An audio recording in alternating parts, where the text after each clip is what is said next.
ਮੈਰਿਜੂਆਨਾ ਦਾ ਆਉਣ ਦੇ ਸਮੇਂ ਦੇ ਉੱਤੇ ਕਈ ਕਿਸਮ ਦੀਆਂ ਗੱਲਾਂ ਬਾਤਾਂ ਦਾ ਕਰਨਾ ਆਪਾਂ ਸਾਰਿਆਂ ਨੇ ਦੇਖਿਆ ਹੈ। ਪਰ ਇਸ ਖੇਤਰ ਦੇ ਵਿੱਚ ਅੱਜ ਦੀਆਂ ਸੁਰਖੀਆਂ ਕਹਿ ਰਹੀਆਂ ਨੇ, is Canada missing the mark on cannabis tourism, ਕਿ ਅਸੀਂ ਟੂਰਿਜ਼ਮ ਵਾਲੇ ਪਾਸਿਓਂ ਅਜੇ ਕਮਜ਼ੋਰ ਹਾਂ। ਸਾਡੀਆਂ ਬਹੁਤ ਸਾਰੀਆਂ ਸ਼ਰਤਾਂ ਨੇ, ਸਟ੍ਰਿਕਟ ਕੰਜ਼ੰਪਸ਼ਨ ਰੈਗੂਲੇਸ਼ਨਸ ਨੇ, ਜਿੱਥੋਂ ਤੱਕ ਗਵਰਨਮੈਂਟ ਓਨਡ ਵੀਡ ਸ਼ਾਪਸ ਦਾ ਕੰਸਰਨਡ ਹੈ। ਟੌਰ ਟੱਪਾ ਬਥੇਰਾ ਹੈ, ਪਰ ਮੰਗ ਉੱਠ ਰਹੀ ਹੈ ਕਿ ਇੱਥੇ ਟੂਰਿਜ਼ਮ ਨੂੰ ਬੜਾਵਾ ਦੇਣਾ ਚਾਹੀਦਾ ਹੈ। ਸਾਡੇ ਨਾਲ ਸ਼ਾਮਿਲ ਹੋਣਗੇ ਸੂਜ਼ਨ ਡੁਪੇਜ ਹੋਣੀ, ਜਿਹੜੇ ਕਿ post doctorate fellow at the university of Gulf ਇਸ ਖੇਤਰ ਦੇ ਮਾਹਰ ਨੇ ਔਰ ਟਿੱਪਣੀ ਕਰਨਗੇ ਇਸ ਮਾਮਲੇ 'ਚ। ਹੈਲੋ ਸੂਜ਼ਨ ਜੀ, ਸਤਿ ਸ਼੍ਰੀ ਅਕਾਲ, welcome. Hello, hi, can you hear me? Thank you for having me. Thank you for your time. So kindly let us know what the whole issue is all about. There was the conversation, there was a huge debate when Canada was about to approve cannabis consumption and everything, but now where are we? That's right. Well, I have a theory, and that theory is that the Cannabis Act is largely written from the perspective of a health and safety perspective. Remember, cannabis in Canada is under the purview of Health Canada, right? This is the federal department that oversees and enforces cannabis legalization. And so a public health approach to cannabis takes a quote-unquote permit but discourage perspective or viewpoint, and the objectives of the policy are risk reduction and reducing harms and minimizing harmful consequences, keeping cannabis out of the hands of youth, and the other objectives specified in the Cannabis Act. So, my theory is that the whole way that cannabis has been legalized in Canada, actually it discounts the capacity, or there is an inability for the Cannabis Act to consider the non-problematic use of cannabis. And that's a big problem for tourism because, largely speaking, I would gather to speculate, tourists are non-problematic consumers. Engaging in whatever form of consumption, whether it be casually through vaporization or smoking a joint or eating an edible or going to a restaurant for an infused meal, right, depending on the regulations in place. None of these opportunities are available in Canada because the Cannabis Act is a permit but discourage perspective. And so it's very hard to advertise. Well, you can't advertise because of the Cannabis Act, but it's very hard to promote spaces of consumption as tourism attractions, which is largely, I think, the assumption that I've heard anecdotally worldwide. So that is, in a nutshell, the problem with where we're at right now. And I mean, this problem speaks to something larger than cannabis tourism and hospitality. I mean, this speaks to a larger area of social responsibility and the need for the government to step up and put into place the right regulations and policies and laws to keep people safe. For goodness sakes, we let Canadians grow the plant and purchase the plant, but now where can they consume it safely in social spaces? And so right now there's no opportunity to commercialize consuming in social space like you could going to a coffee shop, let's say, or going to a bar. ਜੇ ਕੋਈ ਅੰਗਰੇਜ਼ੀ ਬੋਲਣ ਵਾਲਾ Susan ਹੋਣਾ ਨੂੰ ਸਵਾਲ ਕਰਨਾ ਚਾਹੁੰਦਾ ਤਾਂ ਮੈਂ ਲਾਈਨਾਂ ਖੋਲ ਰਿਹਾ 7782021200 ਤੇ ਫੋਨ ਕਰ ਸਕਦਾ। ਸੂਜ਼ਨ ਦਾ ਜਿਹੜੀ ਮੇਰੀ ਸਮਝ ਆਈ ਹੈ, ਮੈਂ ਸਵਾਲ ਹੀ ਕਰਦਾ ਦੁਬਾਰਾ, ਦਰਅਸਲ ਤੁਹਾਨੂੰ ਵੀ ਸਮਝ ਆ ਜੂ। Susan, what I'm getting from you is, yes, that was a good step. That's a very revolutionary step to have cannabis, business in Canada. But we planned it, or we are running it, keeping in mind the health and safety. But what you're telling me, correct me if I'm wrong, that we should think differently now to invite more non-problematic usage of it, which is we should Welcome. We should invite more tourism based on the better management. I believe so. This is where the valuations are coming from. There are reports out. Several companies have done research and put reports out speculating that cannabis tourism will be valued in the billions, right? $30 billion worth. The industry will be worth by 2030. And so how is that possible if we don't have the commercial spaces to support the revenue generation that's specified or, indicated in those values? So yes, and I mean we have to do it. We have to do it safely, and I know that the industry is working very hard.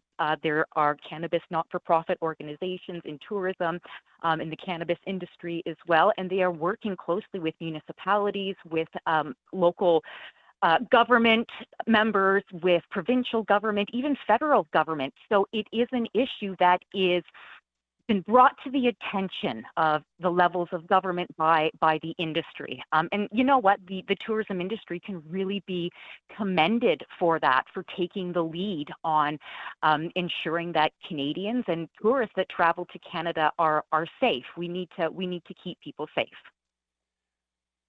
ਕਾਲਸ ਨੂੰ ਬੇਨਤੀ ਹੈ callers ਨੂੰ ਕਿ ਕਾਲ ਕਰ ਸਕਦੇ ਹੋ ਕਿ ਭਾਈ ਅਸੀਂ ਲੈ ਤਾਂ ਆਂਦਾ ਮੈਰੀਜੁਆਨਾ ਯੂਜ਼ ਇੱਥੇ ਕਾਨੂੰਨ ਤੁਸੀਂ ਲੈ ਸਕਦੇ ਹੋ ਪਰ ਬਹੁਤ ਸਾਰੀਆਂ ਸਟ੍ਰਿਕਸ਼ਨਸ ਨੇ ਬਹੁਤ ਸਾਰੀਆਂ ਲਿਮਿਟੇਸ਼ਨਸ ਨੇ ਸ਼ਾਇਦ ਸਾਨੂੰ ਇਹਨੂੰ ਪ੍ਰਮੋਟ ਕੀਤੇ ਜਾਣ ਬਾਰੇ ਵੀ ਹੁਣ ਸੋਚਣਾ ਚਾਹੀਦਾ ਹੈਗਾ so what are your you have a theory but what are your recommendations that the government should be doing tell us in a very simplistic way people should understand because even though some are not users but definitely they probe these kind of issues on the compass of morality. Yeah, definitely. Well, I think that there needs to be a knowledge campaign amongst regulators, amongst the government. So just education, giving education to people. And this will help to normalize and break stigma. I think there's still a lot of stigma perhaps that lingers in perhaps people who are writing policy, people who are writing regulations. So education, number one. And then I would say number two is to go and research where it's being done elsewhere. In the United States, cannabis consumption lounges are starting to come on the scene and they're starting to evolve. We're starting to see some that are succeeding and some that are not so great. There are also festivals. There are agricultural fairs that welcome cannabis. There's all kinds of stuff going on elsewhere. So it's not like Canada necessarily needs to reinvent the wheel, so to speak. We can look to see what's been done in other places. What are the policies? What have been the outcomes? There's enough data at this point. And so my role as a researcher, of course, is to try and understand that so that we can bring some of these answers to some of the government workers, policy writers, so that maybe there's a sense of ease and maybe even excitement in bringing the possibility to Canada. Susan, I'm going to start taking few calls. Probably they have a question for you, but before that, can you tell me, is there any better management in any other part of the world on this issue? That's a good question. It's evolving differently depending on what the regulations are. So, I mean, most comparable here to Canada would be the United States when it comes to consumption spaces, at least.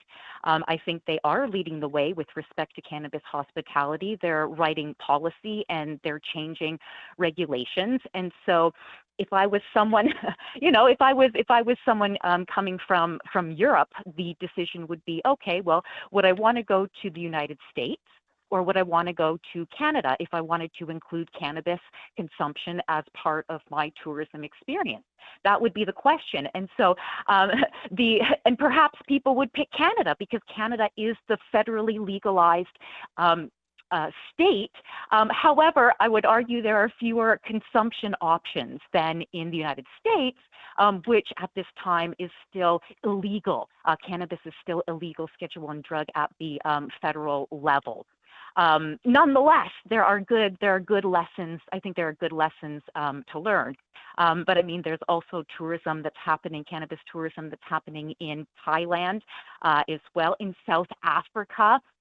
So there's all kinds of learning opportunities out there to understand what other nations are doing to bring people to their destination for cannabis. Great. Let me take this call. Susan, Prabjot Pal ji, ਸਤਿ ਸ਼੍ਰੀ ਅਕਾਲ. ਸਵਾਲ ਕੀ ਹੈ ਤੁਹਾਡਾ? ਵਾਹਿਗੁਰੂ ਜੀ ਖਾਲਸਾ ਵਾਹਿਗੁਰੂ ਜੀ ਫਤਿਹ ਵਾਹਿਗੁਰੂ ਜੀ ਖਾਲਸਾ ਵਾਹਿਗੁਰੂ ਜੀ ਫਤਿਹ let alone gateway to drug and second hand smoke. What I'm understanding, what Susan is asking, let's declare Canada as a hippie land, and it will be great advantage to our economy, to the tourism. That's what we're suggesting. Say it again. Can you ask once again, single line of question, please? What I'm understanding that she is saying that like it should be open to like smoke anywhere in Canada. So in other words, declare Canada as a hippie land to benefit the economy from the tourism. That's what we're suggesting. Great. Sam, what's your question, Sam? I want to ask, how would you differentiate Colombia for cocaine, Afghanistan for different things, and Canada for cannabis? What are we thinking? Our name is spreading like what? Who are we now? What are we going to say? We're like Afghanistan, Colombia, and Canada? That's the name. I don't want to people think about it. Just want to say this. Susan. What I would call maybe drug tourism, which is being inferred to, where that particular substance is illicit, it's illegal on the moral compass, right? It's not allowed. Cannabis now is legal. And so this changes the social and moral standing of cannabis. And so we cannot say, call people partaking in an illegal activity.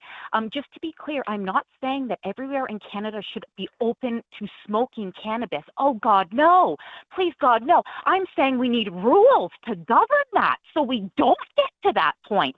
Oh, please. This is what, and you know, right now it's maybe perhaps irresponsible because we're not at that point. We don't have the rules and the regulations.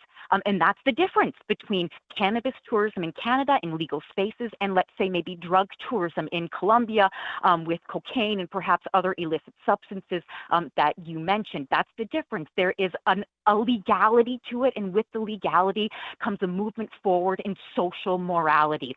Thank you very much for having me on your show. I'm so sorry I have to go. I have a final exam. My students have a final exam and I have to let them in so they're not late. Thank you for your time. Thank you.